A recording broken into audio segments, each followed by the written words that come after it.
the Mesozoic Era. Okay, so the Mesozoic Era is what came after the Paleozoic Era, came after the Permian extinction. Okay, um, and this is really when dinosaurs were the dominant species on the planet. Okay, so let me go ahead and share my screen with you guys. Go ahead and make that smaller. All right, so let's go ahead and talk about this is what I'm looking for. The paleogeography of the Mesozoic era. Okay, so paleogeography of the Mesozoic era, and just letting you know, Mesozoic era spans from about 251 to about 65.5 million years ago. Okay, MYA. Once we hit 65.5, that's when we enter the Cenozoic era, and that's what we'll talk about again Monday, and that's the current era that we are in. So, the paleogeography of the Mesozoic era, this is dominated by one thing, okay, so the most important paleogeography thing that's essentially most important paleogeography that is paleogeographic action is that Pangea is breaking up. Okay, so at the beginning of the Mesozoic era, okay, Pangea was still one large supercontinent. There we go. Okay, so it was just one big thing. There was no other land masses really. Pangea contained all of the land. And just letting you guys know the breakdown. So there are three periods in Mesozoic era. You're going to have Cretaceous, or sorry, Triassic is the first one, then Jurassic, then Cretaceous.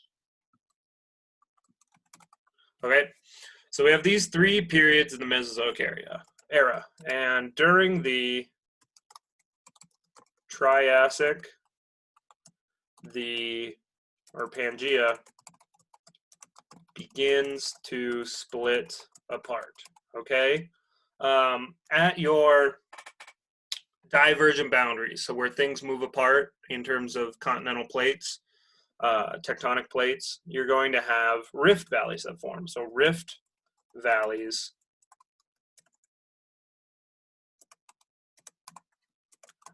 is a weird one, form at divergent boundaries in the continent. Okay, and as these rift valleys form, they are going to start to fill with water. Okay, so as they form, ocean water begins to come into the rift valleys. Okay, so in these rift valleys, there's no apostrophe in valleys, just that. In these rift valleys, we're going to start forming. These begin to form seaways. Okay, so things like over where you can go through like the Mediterranean Sea and it empties into the Indian Ocean, that seaway over by Egypt, that starts to form. But one really, really big thing begins to form. Does anybody know what the big ocean or seaway that will begin to form is? There's only a hint it's an ocean.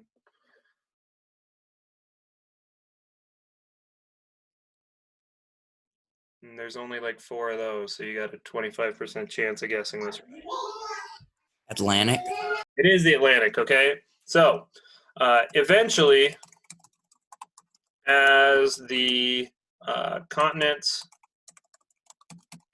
break apart, the Atlantic Ocean forms, okay? And so all of this is happening throughout the Mesozoic era. The seaways, or the sea levels drop again, so sea levels drop due to more water filling in cracks, valleys, etc. So anything that's forming those seaways or valleys or anything like that is going to fill with all that sorts of stuff. And by the end of the Cretaceous period, we have more similar geography to current day than ever before. Okay, so we don't still, everything's not fully formed yet. Like for most of this, Montana, there was an ocean that went through a lot of the middle part of the North America. India had yet to crash into Asia. Things were forming, but you can definitely see the kind of outlook of how things looked before they all started to collide and come into shape of what we know they look like today. All right. So before we go moving any further, are there any questions about kind of Pangea breaking apart and the sea level, how it changed, how it rised, how all of a sudden we have this whole new ocean that's formed? Does anybody have any questions about that sort of stuff? I don't. Okay. Nobody has any questions. Is anybody taking notes? Or, I mean, again, I'm putting this up on YouTube, so you can always go back and look at it and pause things. Does anybody want me to leave this up for like a minute, or am I good to erase it? You're good. Thanks, Brooke. Okay. I will clear that then. Okay. So the next thing I want to talk about, still a little bit of paleogeography, but this is going to be major mountain building. Okay, there were 2 major mountain ranges that got built during this time frame. Okay, and they were all during the Cordilleran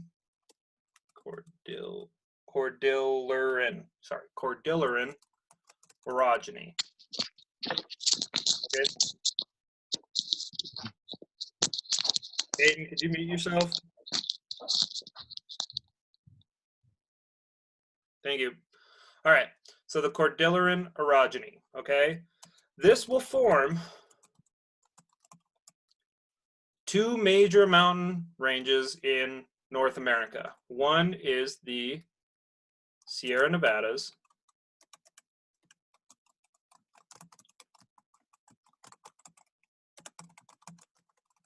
and then later on, it begins to form a second mountain range a little bit further inland. This second mountain range is a larger mountain range than the Sierra Nevadas, and this is called the Rocky Mountains. Okay, so the mountains that we have running through Montana that extend from essentially Mexico all the way up into Canada, these are the Rocky Mountains, and they formed during this Cordilleran orogeny. Okay, so there were 3 phases to this orogeny. Okay, in phase 1, essentially you're going to get, this is in the late Jurassic. Okay, as Pangea is breaking apart, obviously the Atlantic Ocean starts forming, but the Earth is not growing really, okay? So there needs to be a space on western side of what is now North America. The Pacific, well, and I don't even think it was the Pacific plate. It was a different plate, a plate that no longer exists. But let's just go ahead, for the sake of this, call it the Pacific plate. It was an earlier part of the Pacific plate. Pacific plate begins to subduct or go underneath the North American plate. Okay? As this goes down, what we are going to get is essentially some, do you guys remember when we did that, or I showed you with plate tectonics, there was that FET, that online simulation, when you have oceanic crust going underneath continental crust, what forms along the coastal region?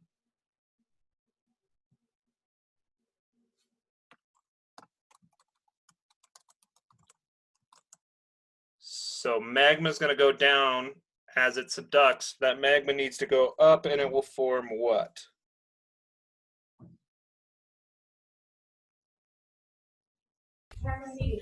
Volcanic mountains.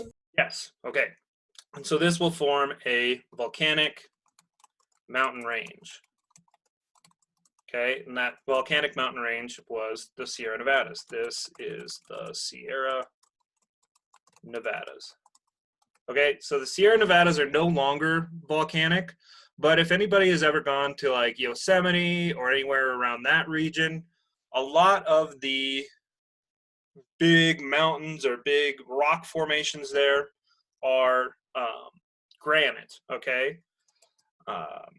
As the magma left, okay? So essentially there's no longer magma coming into that area.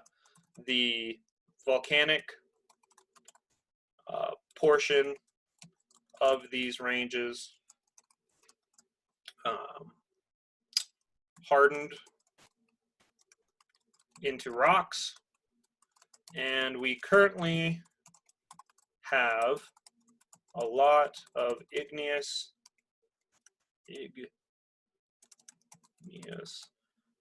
protrusions or mountain ranges that make up the Sierra Nevada. Okay, so the Sierra Nevadas were the first part of this, okay? That was phase one. We hadn't formed anything else yet. And so then phase two, this is going to be early Cretaceous. Okay, in phase two, the plate subducts more and moves further inland. Okay, so essentially it went from having kind of, instead of going straight down, it started to come at more of an angle. Okay, the volcanic mountain ranges that had formed in phase one went dormant. Okay, so that means that they were no longer volcanic, and a small volcanic mountain range began to form. Okay,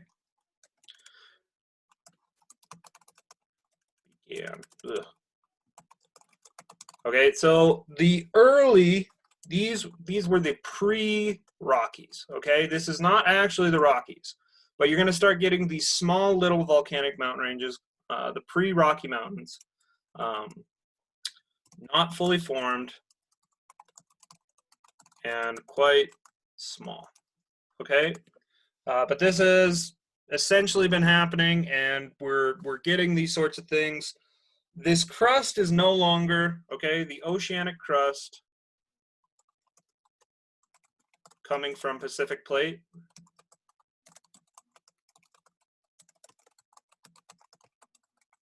no longer carries much water.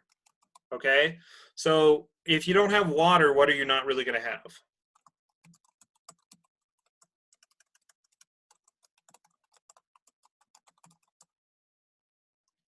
When you're at these subduction zones, the water helps create one thing.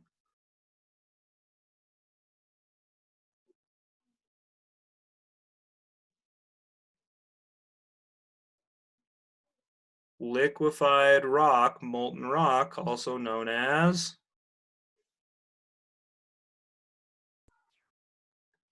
anybody can say it. Magma. Magma, thank you. Yeah. All right. Somebody typed it into the chat. Thanks, Nick. Okay. So we have this orogeny that's essentially happening. We've created these. We have the one volcanic mountain range, the Sierra Nevadas, that has gone dormant.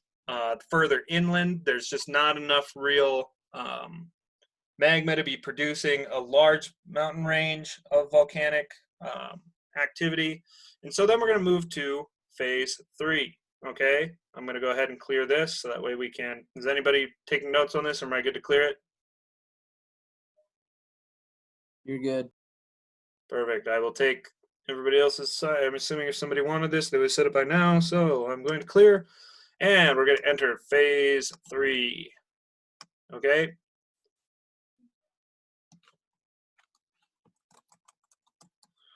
All right. So phase 3 of this Cordilleran orogeny is going to be where magma is no longer creating volcanic mountain ranges in Rockies. However, the subduction is creating a thrust fault. Okay, so imagine this is essentially what it looks like when two continental crusts come together.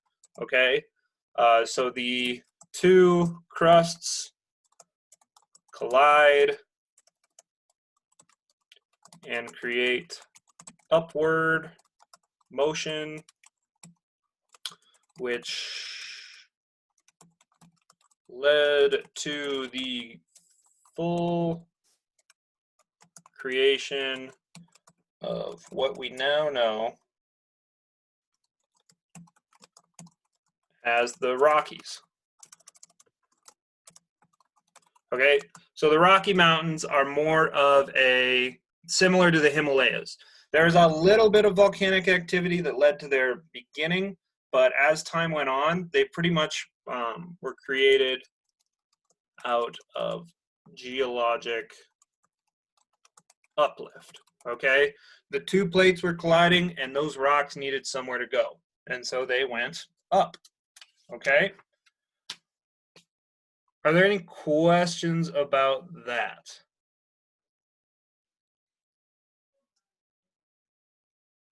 Nope. Think so. Sick. Perfect. Okay, so I'm going to clear this. We've talked about the paleogeography. We know that it's splitting up. We know that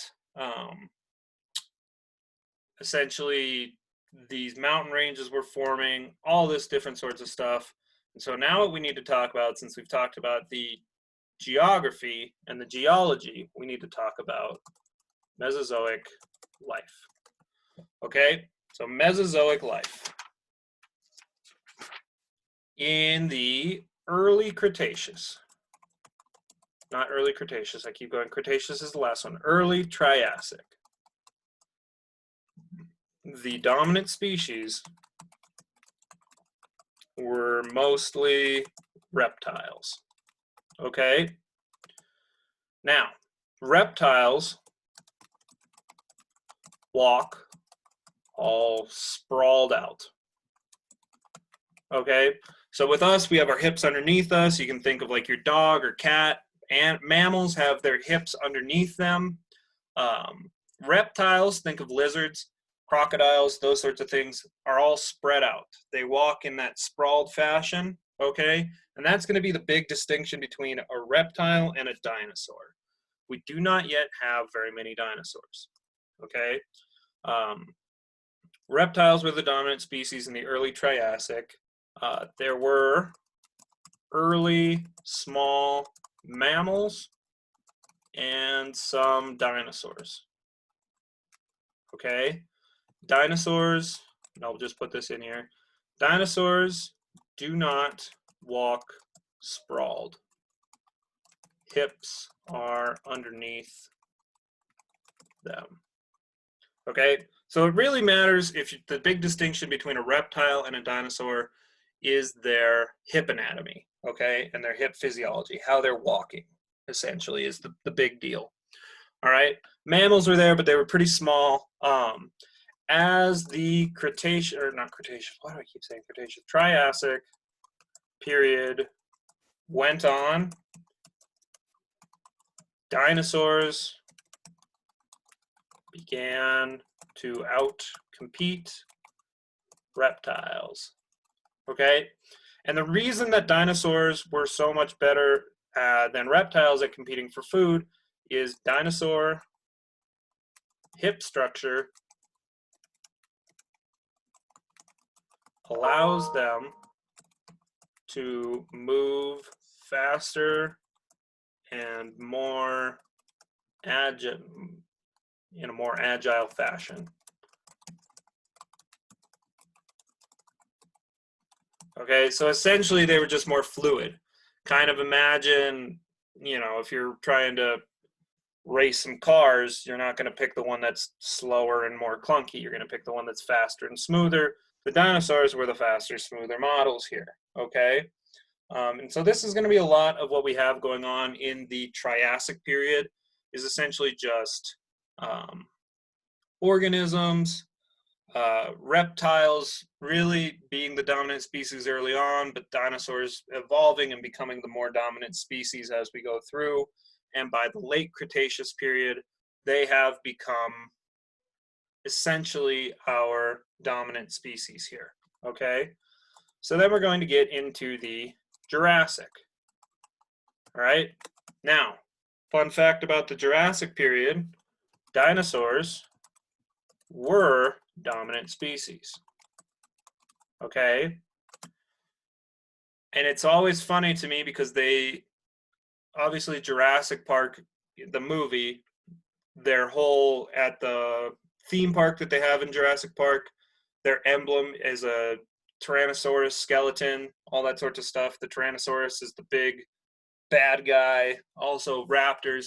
A lot of your theropods, which are going to be those meat-eating large dinosaurs like that, were not around until the Cretaceous period, okay? So really, Cretaceous Park would have been a better name for it. A lot of the types of dinosaurs we have during the Cretaceous period, not Cretaceous, God, why do I want to go to the Cretaceous, Jurassic period, were sauropods. Okay, so sauropods are our long-necked plant-eating dinosaurs. Okay, so think of your Brontosaurus, Brachiosaurus, Diplodocus, all of these sorts of dinosaurs were around during this period. You're also going to have things like your Stegosaurus and Ankylosaurus was around at this time. So you're going to have a lot of plant-eating dinosaurs. There were not a super significant number of meat-eating dinosaurs. However, the dominant carnivore during this time was a theropod, or meat-eating dinosaur, called Allosaurus. Okay, so Allosaurus, and I don't know if there's two L's or one L. Two L's looks better. So the dominant carnivore was the Allosaurus. It's a lot smaller than a Tyrannosaurus. If you've ever been to the Museum of the Rockies, they have this skeleton of an Allosaurus, or an Allosaur, sometimes they pronounce it that way. Similar in structure, again, to a raptor or to a Tyrannosaurus Rex, but just significantly smaller than a Tyrannosaurus. So anyway, we have all these sorts of things, but there are some other things that are happening during the Jurassic period to life other than just dinosaurs dominating with these giant sauropods, okay? We are going to get conifer trees begin to form, okay? So this is no longer a huge swamp area. You're going to have a lot of ginkgo trees. How do you spell ginkgo? Oh, it's always ginkgo trees. You're going to have pines, spruce, all those sorts of conifer trees form. Are dominant plant species. Okay, so you're going to have a lot more of these. These obviously are producing more and more stuff there. So we have those sorts of things. The other thing that begins to form is we have this organism called an Archaeopteryx. And excuse me, I am going to have to... Archaeopteryx.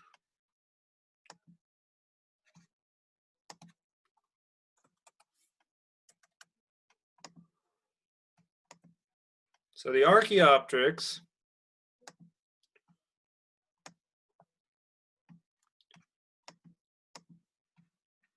is kind of the missing link.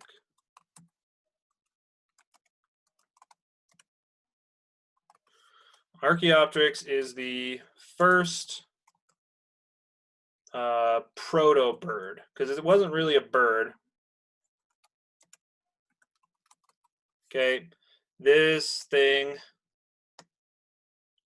essentially gave rise to winged bird species. Okay, and a lot of sauropods and not sauropods, theropods. This is the reason we think that a lot of birds are closely related to raptors. Okay, Archaeopteryx is kind of that missing link. It's the original bird. Once we get into the Cretaceous, you start having actual birds, but for the most part, at the beginning, this Archaeopteryx was more or less like a flying squirrel. It had feathers, it had wings. It didn't really fly. It was more of a gliding animal, okay?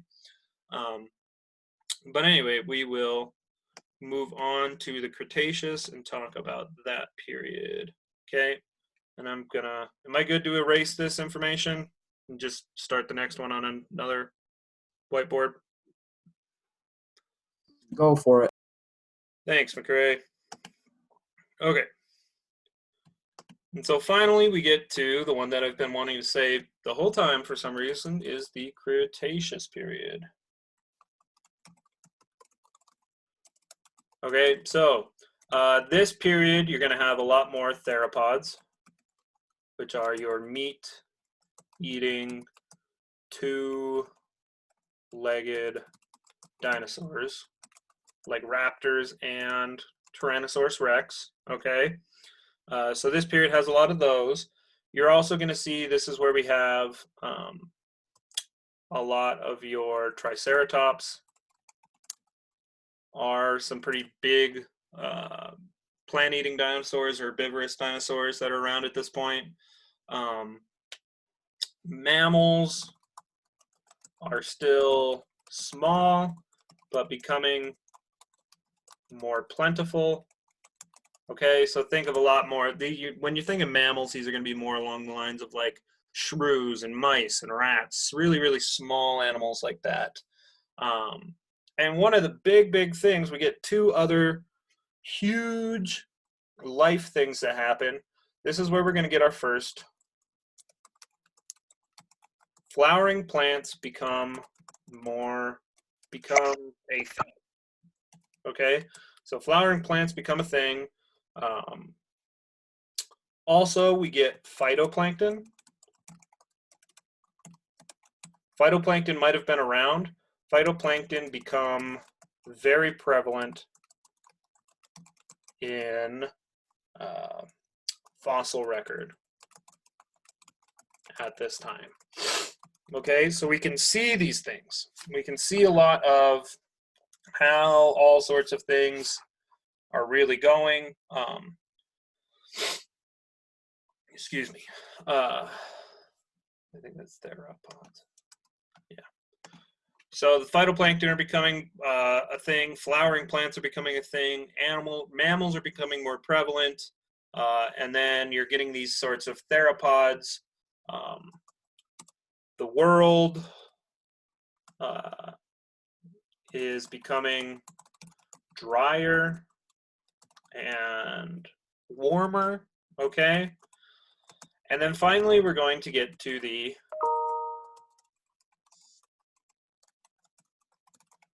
KT extinction event, which is probably the one that a lot of you guys are very familiar with. This was towards the end of the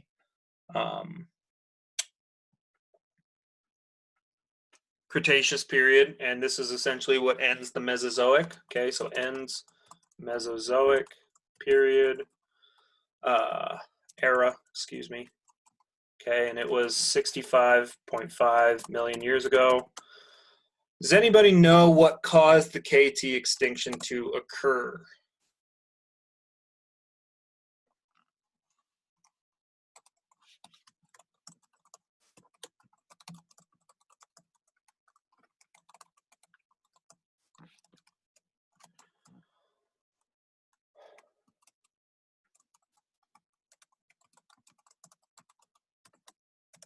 Okay, and so there are a couple of theories on this. The biggest theory is that a meteorite struck Earth at the Yucatan Peninsula in what is now in Mexico. Okay, and this essentially caused a whole bunch of different things to happen. Everything within a specific certain radius was essentially blown up by like the heat wave and the seismic wave that was sent out. There was a lot of stuff thrown up into the air, into the atmosphere. This is going to cause issues for breathing and all that sorts of stuff. However, people believe that this might have just been more of the final straw and not so much the only thing that happened. With the Earth warming, dinosaurs and other animals, organisms were suffering. Okay, also, they believe that at this time the atmosphere was changing and becoming much different. Okay, so these organisms that had, obviously think about it, if you change the amount of oxygen in our atmosphere and dropped it real low, we would have a lot of troubles there breathing. Okay, one of the ways that we know with this meteorite is that we can find iridium on Earth that dates back to this time. Iridium is a common metal found on space debris.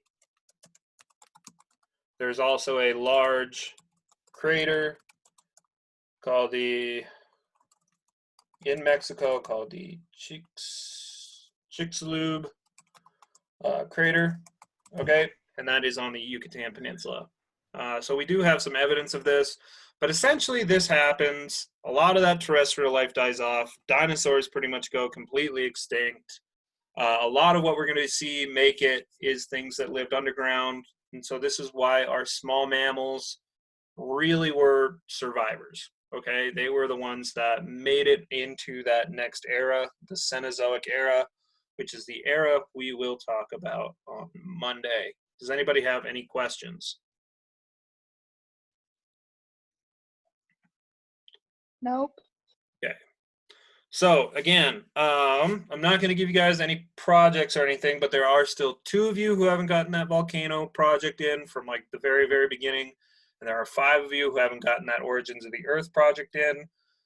You can also look online. Some of you got like 85% on those, which is fine. Some of you got like 70% on those. Again, I'm not too, it's a passing grade. If you want to redo those and try and get yourself a better grade, that's definitely something that you can do, okay? So while I'm not giving you an assignment right now, many of you can either do this for the first time or redo it and improve your grade, okay? And I would suggest that to everybody, that while you have this time to work on stuff, that we do work on that, okay?